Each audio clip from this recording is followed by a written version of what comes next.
भाई ये एक मैट्रिक्स है, इसे 3 से ज़रब देना है। क्या लगता है कैसे करेंगे? नहीं आता? फिर भी कर लेना, मैं करके दिखा दूंगा, फिर आप कहेंगे कि ये तो आसान था। भाई जैसे नंबर्स को ज़रब देते हैं बिल्कुल वैसे ही ये भी होगा, यानी 3 से तमाम अनासिर को एक एक करके ज़रब दे देंगे।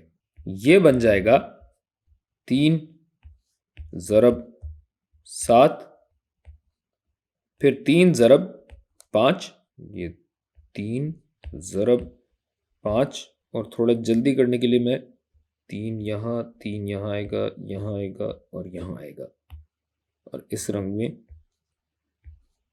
डॉट डॉट डॉट, जो कि इस रंग में -10, 3 ज़रब 3, 3 ज़रब 8, 3 ज़रब 0। हमारी पेंसिल टेढ़ी चलती है।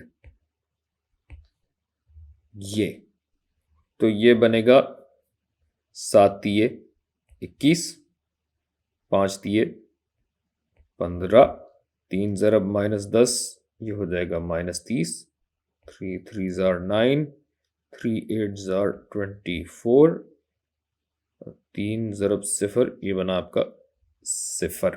मैं पहले ही कह चुका हूं मैट्रिसेस में ज्यादा मेहनत है ही नहीं, बस कुछ इस्तिलाहात बताता चलूं।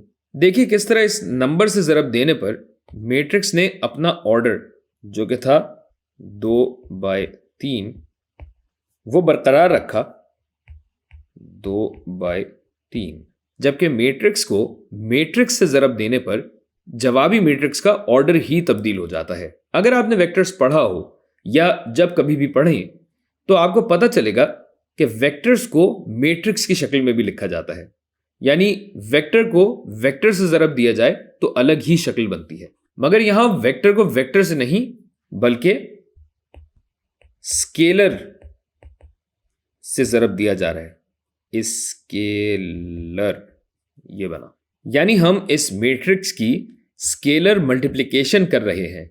इसे स्केलर इसलिए कहा जाता है कि ये सिर्फ नंबर है, कोऑर्डिनेट नहीं, यानी इसमें x और y नहीं है। दूसरे अल्फाज में इसकी कोई समत नहीं है, जबकि वेक्टर्स की हमेशा समत होती है। ये सब बातें तफसील से जानने के लिए वेक्टर्स पढ़िए, क्योंकि मैं पहले ही बता चुका हूं कि मैट्रिसेस में मेहनत है ही नहीं भाई।